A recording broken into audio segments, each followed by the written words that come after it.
mensagem da palavra do Senhor nesta noite, quero convidar os queridos irmãos que abram as suas Bíblias na segunda carta que Paulo escreveu a Timóteo.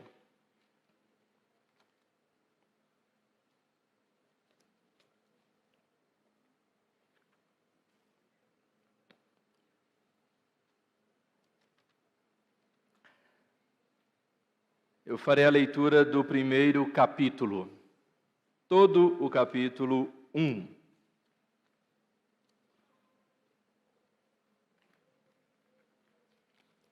Segunda Timóteo 1. A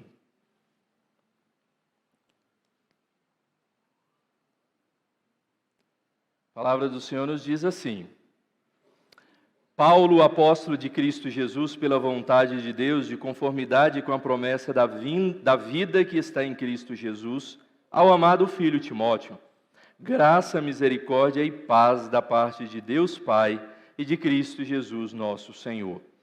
Dou graças a Deus, a quem desde os meus antepassados sirvo com consciência pura, porque sem cessar me lembro de ti nas minhas orações noite e dia. Lembrado das tuas lágrimas, estou ansioso por ver-te, para que eu transborde de alegria pela recordação que guardo de tua fé sem fingimento, a mesma que primeiramente habitou em tua avó, a avó Lóide, e em tua mãe Eunice. Estou certo de que também em ti. Por esta razão, pois, te admoesto que reavives o dons de Deus que há em ti pela imposição das minhas mãos. Porque Deus não nos tem dado espírito de covardia, mas de poder, de amor e de moderação. Não te envergonhes, portanto, do testemunho de nosso Senhor, nem do seu encarcerado que sou eu. Pelo contrário, participa comigo dos sofrimentos a favor do Evangelho segundo o poder de Deus, que nos salvou e nos chamou com santa vocação, não segundo as nossas obras, mas conforme a sua própria determinação e graça que nos foi dada em Cristo Jesus, antes dos tempos eternos, e manifestada agora, pelo aparecimento de nosso Salvador Cristo Jesus, o qual não só destruiu a morte, como trouxe à luz a vida e a imortalidade mediante o Evangelho, para o qual eu fui designado pregador, apóstolo e mestre, e por isso estou sofrendo estas coisas. Todavia, não me envergonho, porque sei em quem tenho crido e estou certo de que Ele é poderoso para guardar o meu depósito até aquele dia. Mantenha o padrão das sãs palavras que de mim ouvistes com fé e com o amor que está em Cristo Jesus. Guarda o bom depósito mediante o Espírito Santo que habita em nós. Estás cientes de que todos os da Ásia me abandonaram. Dentre eles cito Fígelo e Hermógenes. Conceda o Senhor misericórdia à casa de Onesífero, porque muitas vezes me deu ânimo e nunca se envergonhou das minhas algemas. Antes, tendo ele chegado em Roma, me procurou solicitamente até me encontrar. O Senhor lhe conceda, naquele dia, achar misericórdia da parte do Senhor. E tu sabes, melhor do que eu, quantos serviços me prestou ele em Éfeso. Vamos orar, queridos. Senhor, mais uma vez te agradecemos por estarmos aqui nesta noite. Mais uma vez te louvamos pelo que o Senhor já fez por nós em Cristo Jesus. Nos uniu, ó Pai, como igreja e como corpo do Senhor Jesus Cristo. Nos trouxe aqui até esta noite. E que em nome de Jesus, que o Senhor, através do teu Santo Espírito, abra mente e corações para ouvir a tua voz, atentar a tua palavra, compreender, ó Pai, a tua vontade para as suas vidas e assim colocar em prática no seu dia a dia. E é por Cristo nosso Senhor amado é que nós rogamos. Amém. Amados irmãos, o nosso tempo, ou os nossos dias, melhor dizendo, é um tempo de confusão teológica e confusão moral. E até mesmo um tempo de apostasia. E o apóstolo Paulo, ele vai nos exortar, como ele fez a Timóteo, a ser forte, corajoso e perseverante. No mês de agosto, nós, como Igreja Presbiteriana do Brasil, temos como mês muito importante para a nossa igreja. Foi no mês de agosto, no dia 12 de agosto de 1859, que o jovem pastor de 26 anos, Archibald Green Simonton, chegou a este país, plantando assim a igreja presbiteriana. No próximo sábado, dia 12, nós teremos culto espalhado pelo nosso país, comemorando os 164 anos de organização da Igreja Presbiteriana do Brasil. É um tempo, sem dúvida alguma, especial, porque nós comemoramos neste mês o mês de missões. Nós lembramos neste mês, o mês de agosto, como sendo o mês de missões da Igreja Presbiteriana do Brasil, até pela vinda deste missionário e a plantação da nossa igreja. Nós observamos que nesse mês de agosto, para a nossa igreja, sem dúvida alguma, ele é um marco. Devemos relembrar e relembrar muito, porque o que Deus fez através daquele jovem, daquele único servo, num primeiro momento, foi algo extraordinário e que nós colhemos até os nossos dias. No mês de agosto também, como eu disse para as crianças, no próximo domingo, nós comemoramos o Dia dos Pais. E eu quero, neste mês, trazer 4 exortações de um pai para o seu filho. Nesta carta que o apóstolo Paulo escreve ao seu filho, como sendo um pai espiritual. E então, em cada semana deste mês, eu trarei uma mensagem voltada para estas exortações deste pai para um filho, de um pai para filhos, inclusive um pai missionário, um pai que pregava o evangelho e deu conselhos a este filho quanto ao seu trato com o evangelho, inclusive. Hoje eu falarei com os queridos irmãos sobre a primeira exortação que Paulo dá a Timóteo: guarda o evangelho. Na próxima mensagem, a segunda, no capítulo 2. Então este mês você vai ler 2 Timóteo inteiro junto comigo.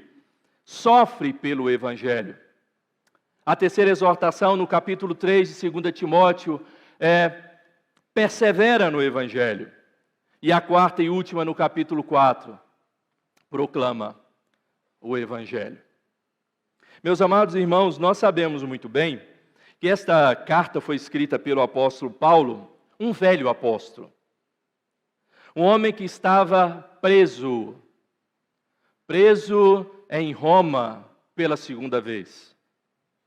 Este homem que escreve, olha para a igreja, olha para o seu servo Timóteo, vendo o fim da sua vida, e ele precisa deixar orientações e conselhos para a igreja e para aqueles discípulos.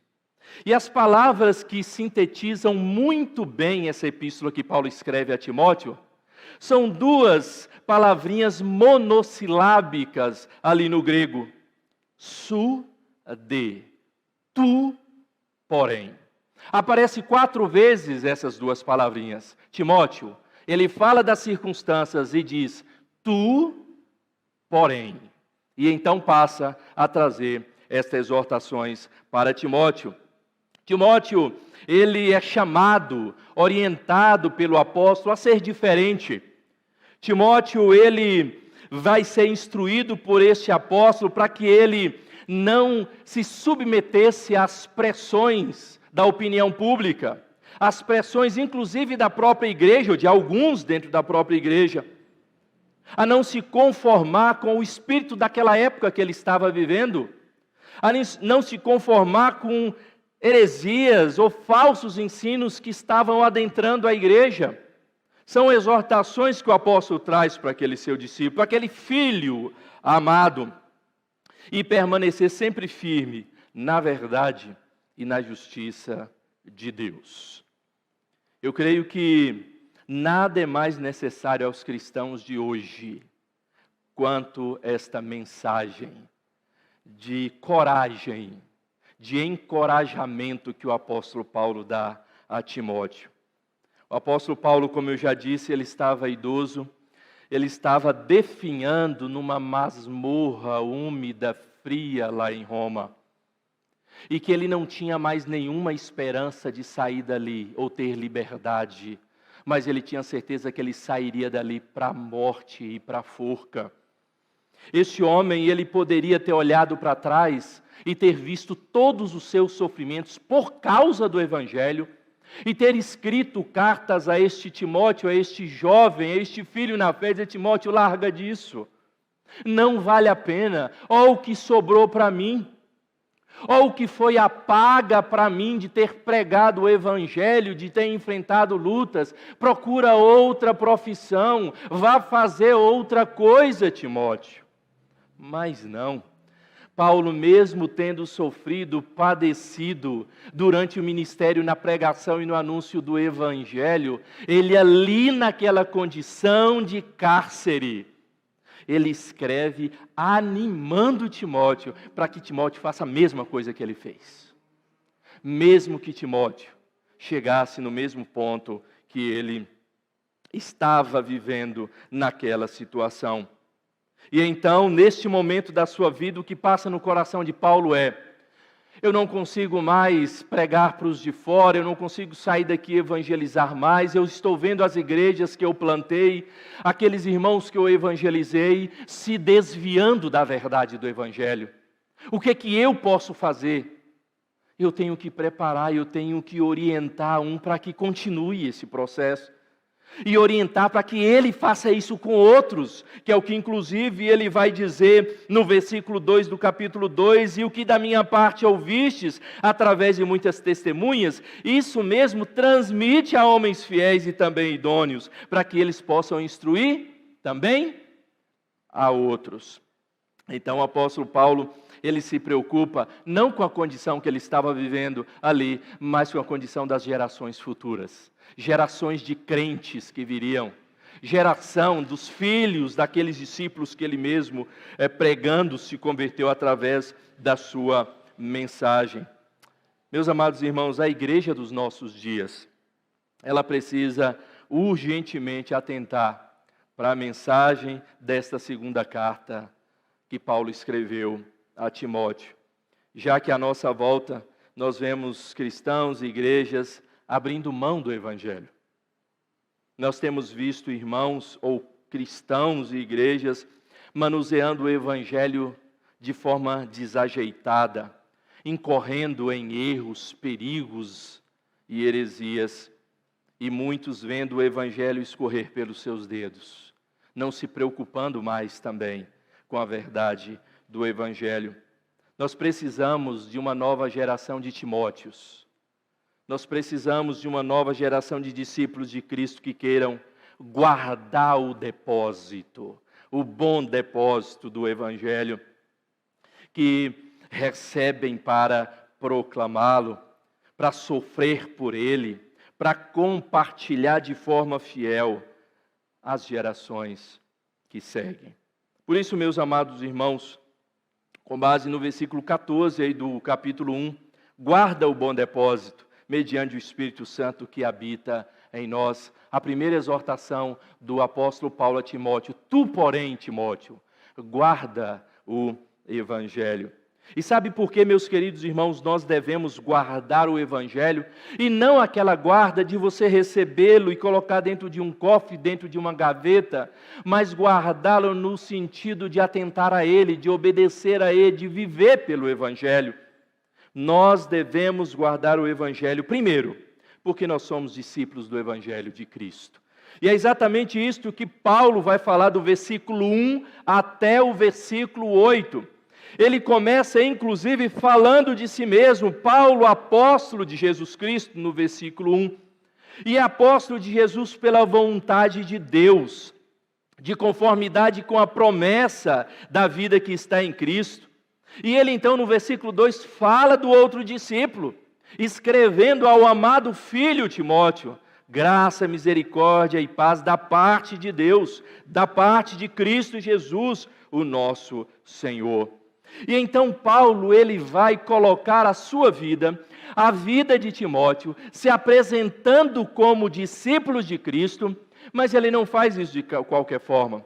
Primeiro Paulo, inclusive, ele vai usar o seu histórico familiar, as suas gerações passadas.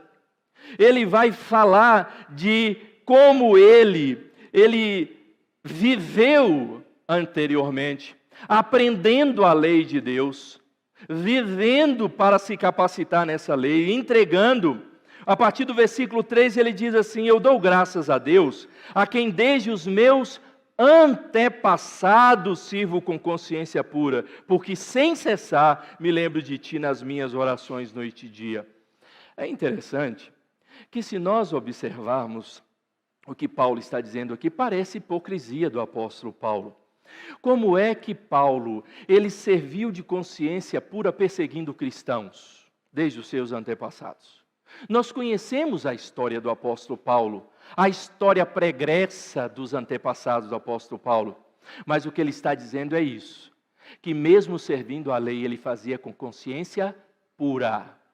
Era por ignorância ao evangelho, mas por fidelidade à lei, aos seus antepassados, ao que ele aprendeu. Ele foi ensinado desse jeito. E ele não cumpria, não guardava a lei de qualquer jeito.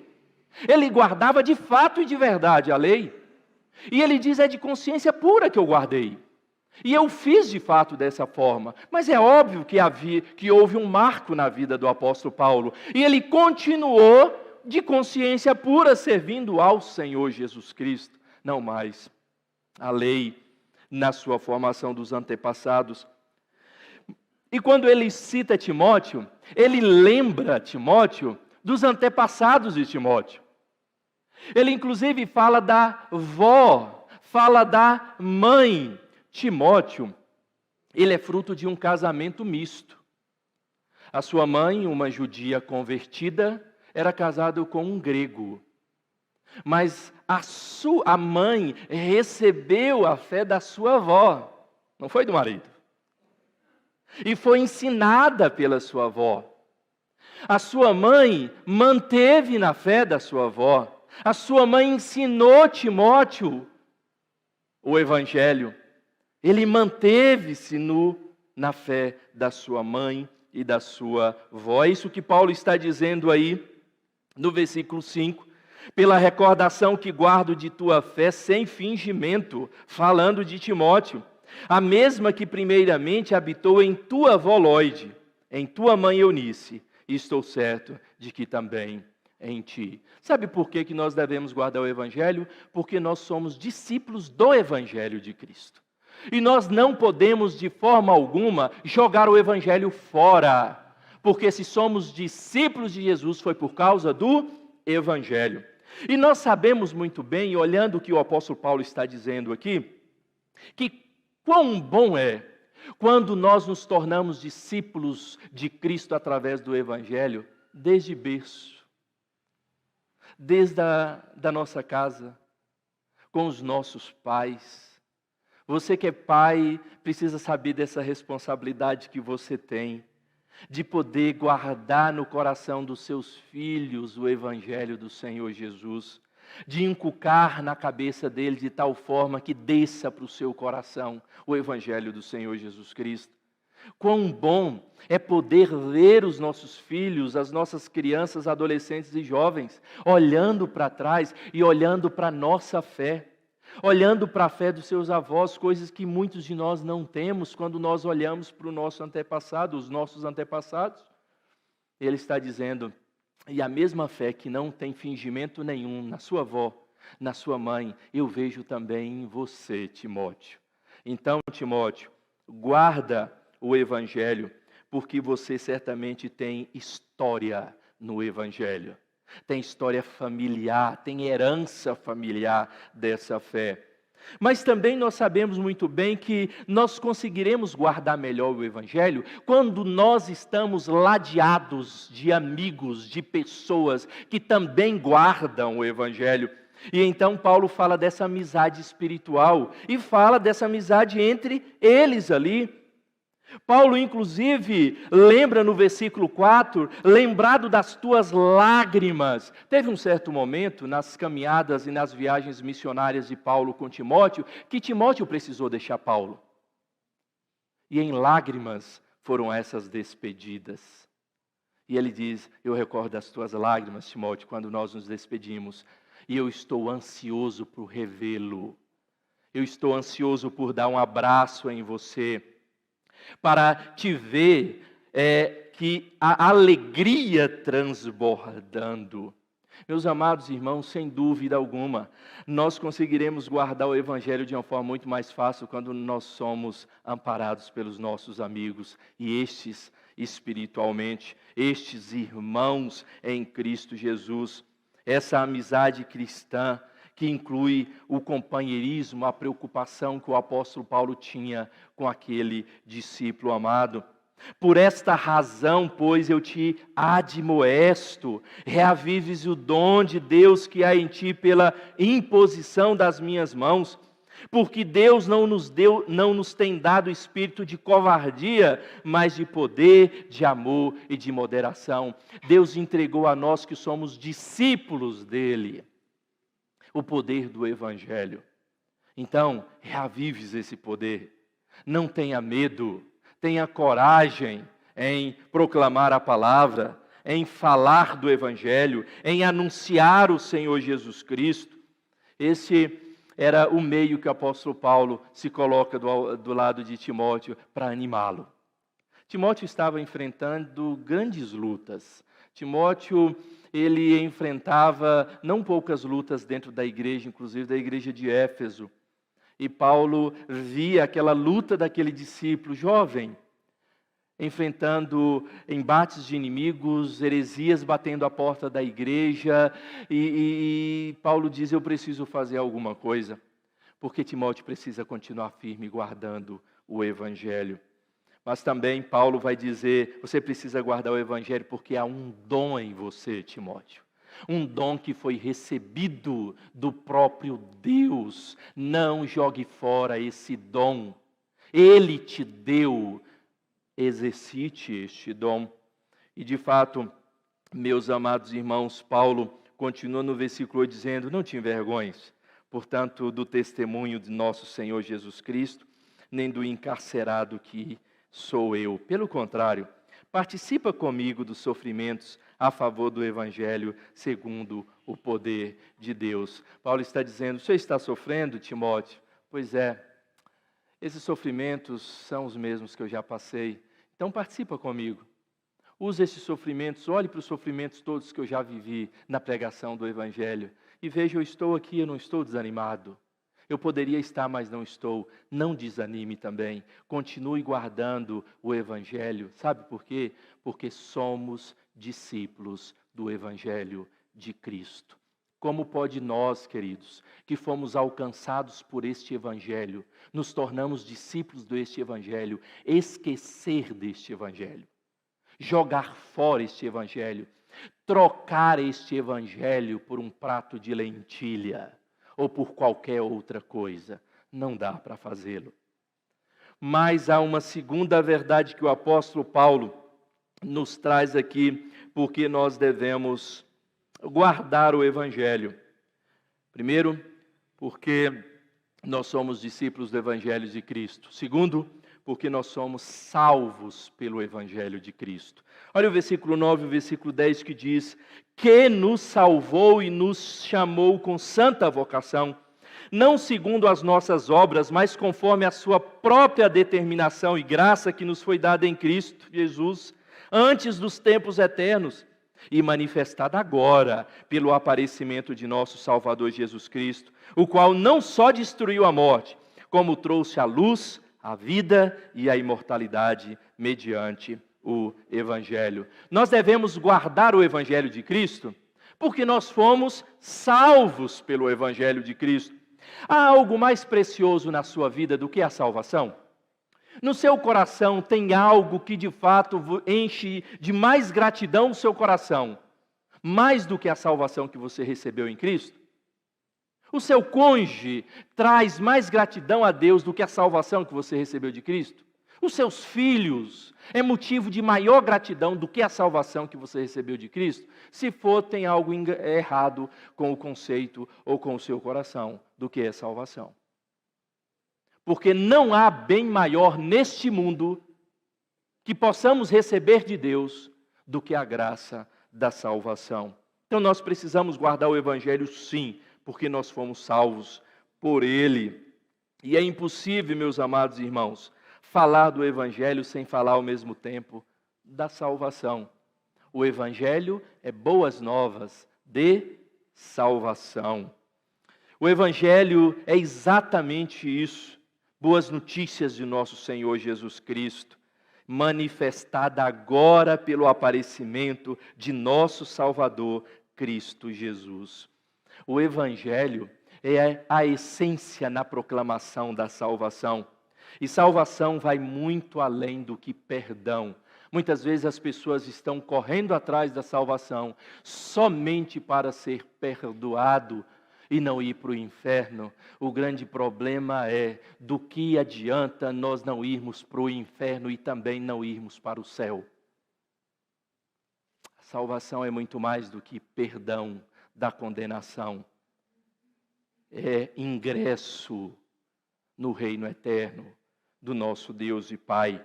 É ter a certeza de que desde os tempos eternos, como o apóstolo Paulo vai dizer, o Senhor já nos garantiu este reino eterno.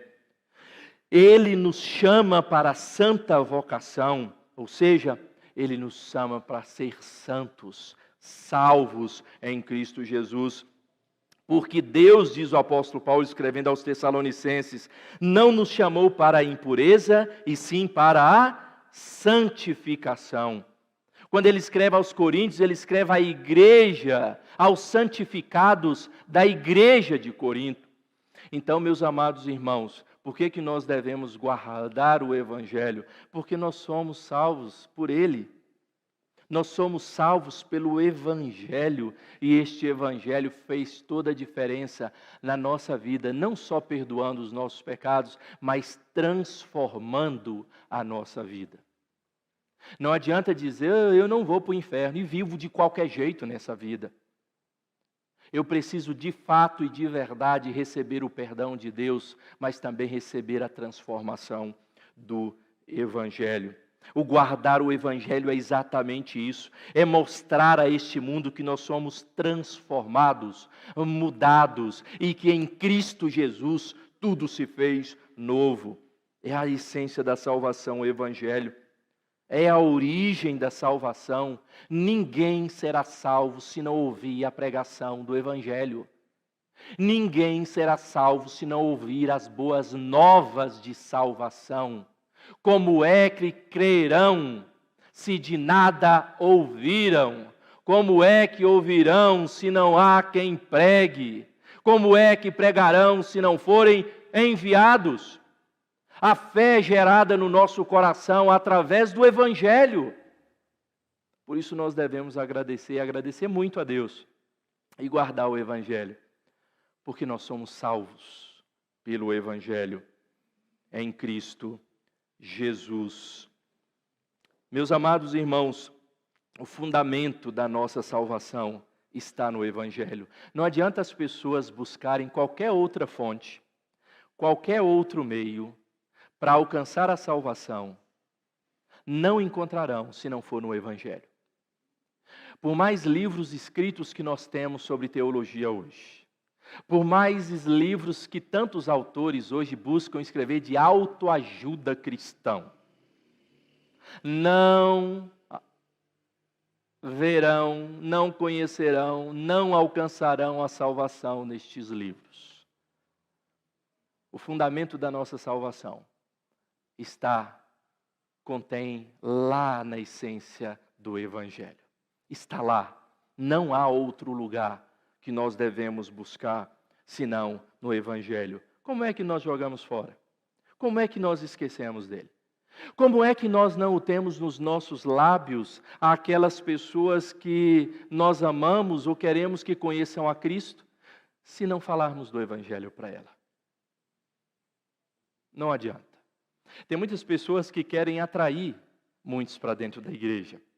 Tem muitos grupos que criam meios e meios diversos para atrair aqueles que vêm para a igreja.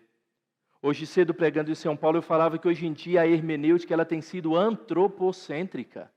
Uma hermenêutica onde os pregadores pegam a Bíblia, pegam o texto e na análise do texto ele vai observando não as verdades que o texto está dizendo, mas o que as pessoas querem ouvir. E se naquele texto ele vê algo em que vai atacar alguém, confrontar o pecado de outro, ele diz, não, isso eu não posso dizer. Eu não posso inserir na minha mensagem isso. Aí ele procura outra verdade e diz, não, mas aquela outra pessoa também lá vai ficar com raiva e vai embora da igreja. É uma hermenêutica ou antropocêntrica. E se você, de fato, quer ser fiel aos seus ouvintes, você será infiel a Deus no anúncio do Evangelho. Os pregadores não têm que ser fiéis aos seus ouvintes. Eles precisam ser fiéis à palavra do Senhor. Guarda o Evangelho. O Evangelho puro e simples. E o apóstolo Paulo diz, eu prego Cristo. E Cristo crucificado. Este é o Evangelho que eu prego. Este é o Evangelho que está fazendo diferença. Este é o Evangelho que está transformando a vida de pessoas. Este é o Evangelho que tem sustentado a igreja. Este é o Evangelho que tem gerado mártires, entregando as suas próprias vidas. Este é o Evangelho. Não o Evangelho que muitos querem pregar hoje. Um Evangelho, como a gente sempre fala, vida mansa, que não há entrega e não há nenhum tipo de sofrimento.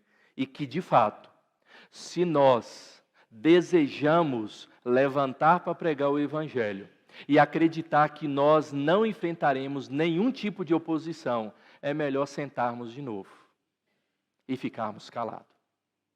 Porque isso é um ledo engano, sem dúvida alguma.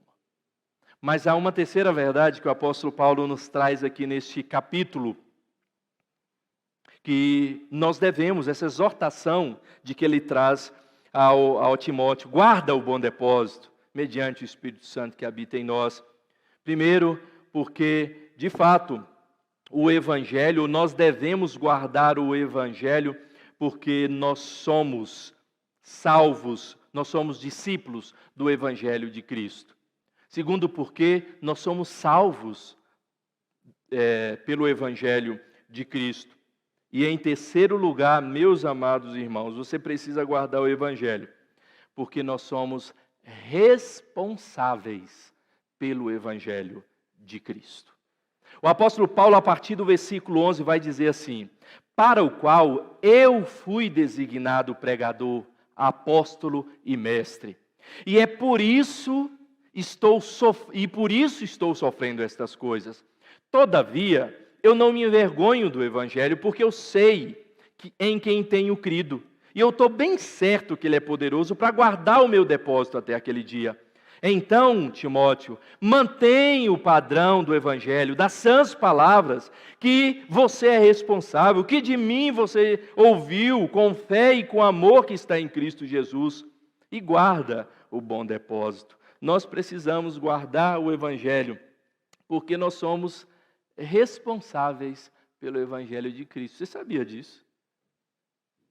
Não é o mundo que é responsável pelo Evangelho de Cristo. Não são os ímpios que são responsáveis pelo Evangelho de Cristo. Nós somos responsáveis. Jesus entregou o seu Evangelho, ou o Evangelho, à sua igreja. E exortou a sua igreja, deu uma grande missão à sua igreja para proclamar esse Evangelho, para defender esse Evangelho, para lutar por este Evangelho, para sofrer por este Evangelho. Nós somos responsáveis, nós como igreja do Senhor Jesus Cristo.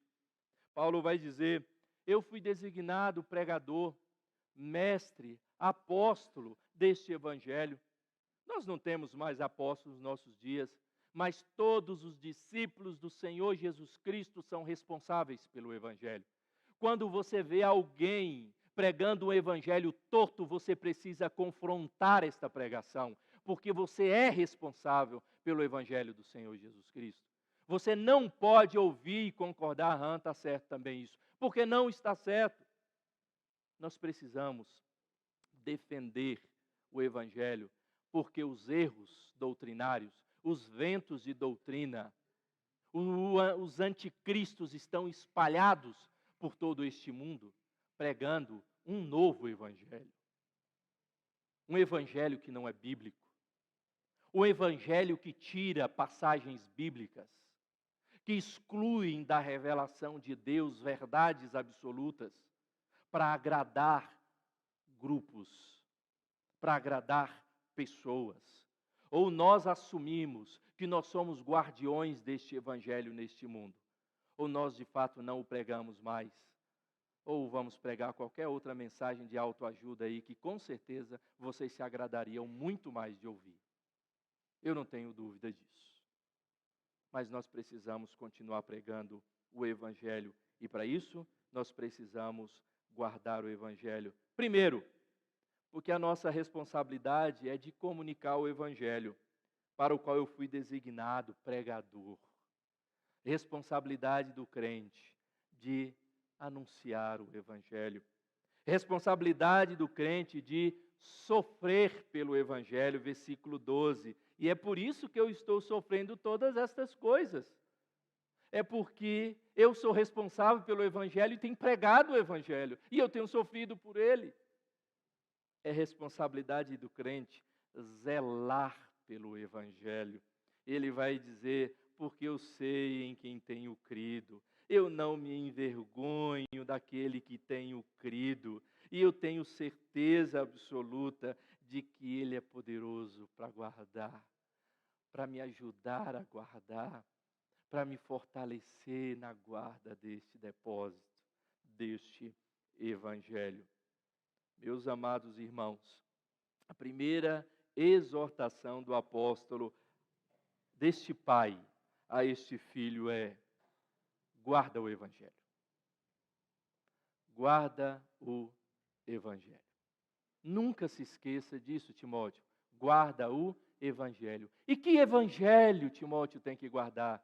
O que você ouviu de mim, que eu recebi do Senhor. É este Evangelho que você tem que guardar. Não é o Evangelho dos falsos mestres. É o Evangelho que, por muitas testemunhas, você aprendeu. Aprendeu através da sua avó, através da sua mãe, através da minha vida. Timóteo, guarda o Evangelho. Sempre você vai enfrentar lutas, grandes desafios. Muitos vão querer matá-lo, muitos vão querer crucificá-lo, mas continua guardando o Evangelho. Dê de fato a sua vida pelo Evangelho. Não abra mão de forma alguma de pregar o Evangelho, porque ele é o poder de Deus para a salvação dos pecadores. Timóteo, guarda o Evangelho porque nós somos discípulos do Evangelho do Senhor Jesus Cristo. Guarda o Evangelho porque nós fomos salvos pelo Evangelho de Cristo. Timóteo, guarda o Evangelho porque nós somos responsáveis pelo Evangelho de Cristo. Mas, meus amados irmãos, não ouça do apóstolo Paulo essa exortação de forma literal não, tá bom?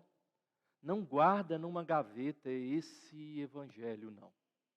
Não guarda num cofre esse Evangelho não. Não é isso que Paulo está querendo te ensinar, te exortar com esta palavrinha, guardar.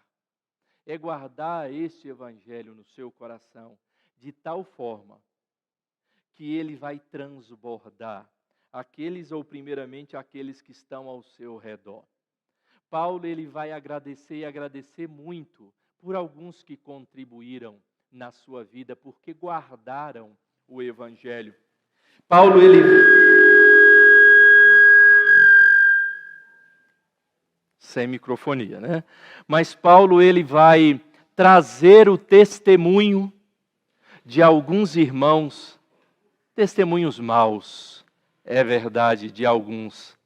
E Paulo, naquele momento, eu creio que o apóstolo ele estava no momento de sensibilidade, sem dúvida alguma, pela sua prisão e pelo seu cárcere. Ele vai dizer: todos me abandonaram, todos me deixaram aqui nesta prisão, todos se esqueceram de mim, eu, este apóstolo. Mas de fato, tem um. Ele fala de dois especificamente, que inclusive o abandonou ali, o Fígelo e o Hermógenes. Mas ele fala tão graciosamente de Onesífero. Ele diz, quando ele vem até Roma, ele não descansa até me encontrar. Essa masmorra em que Paulo ficou preso era um lugar muito escuro, escondido.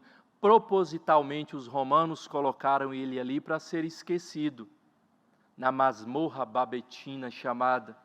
E diz que Onesífero, ele procura em todos os lugares daquela cidade, e ele não se satisfaz enquanto ele não encontra o apóstolo para poder servi-lo.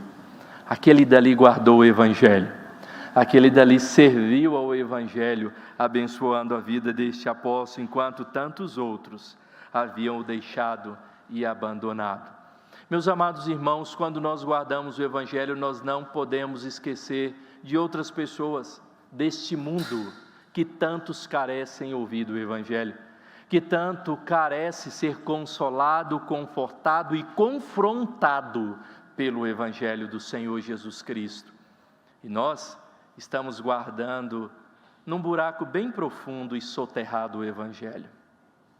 E precisamos cavar muito para chegar até ele. Não pode ser assim. Nós descendentes, nós que recebemos a herança de Simonton, deste grande homem de Deus, não podemos guardar o evangelho desta forma. Este único jovem que de manhã eu lembrava no seu diário, e até indicava isso para alguns, quem tiver oportunidade de ler, tem editado o Diário de Simonton. Ele com 22 anos, numa das passagens daquele diário, ele diz: afinal de contas, eu sou um Zé Ninguém, o que eu vou ser da vida? Mais ou menos assim. Ele não fazia nada numa família rica, nos Estados Unidos. Ele diz: qual o propósito da minha vida, afinal de contas? E de repente, 4 anos depois, com 26 anos, Deus toca no coração daquele jovem de forma tão extraordinária, que o faz vir até o nosso país, pregar o evangelho aqui. É possível que a grande maioria de vocês não conheçam a história da nossa igreja. Vale a pena você aprender, porque grandes são as obras de Deus, através de grandes discípulos, de homens e mulheres, que contribuíram na pregação do evangelho. Não guardaram no seu coração, trancaram as 7 chaves, mas transbordaram o seu coração deste evangelho, porque nós somos discípulos dele. Por isso é que são denominados os crentes hoje em dia de evangélicos, porque são discípulos do evangelho.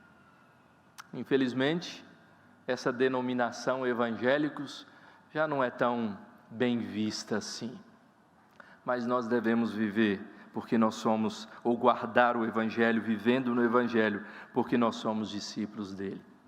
A gratidão no nosso coração pela salvação de Cristo deve nos fazer lutar por ele, guardar esse evangelho, porque nós fomos salvos pelo evangelho de Cristo. Alguém um dia falou para você do amor de Jesus e do que ele fez na cruz por você. Eu tenho certeza disso. E mais ainda, nós precisamos atentar para o que tem sido falado ou pregado neste mundo quanto ao evangelho, porque nós somos responsáveis por ele. Como discípulos de Cristo, fiéis a Cristo, nós somos responsáveis por ele. Então não abra mão de defendê-lo jamais. E Paulo, ele defendeu até o último dia da sua vida. Que o Senhor abençoe a nossa amada Igreja Presbiteriana do Brasil, pela sua existência. Que o Senhor abençoe a Igreja do Jardim Califórnia e a vida de cada um dos queridos irmãos. E que nós possamos, de fato, ter o Evangelho nas nossas mãos, para podermos proclamá-lo a toda a criatura. Amém, queridos? Quero convidar nesse instante para vir à frente os nossos presbíteros, compondo assim a mesa do Senhor Jesus Cristo.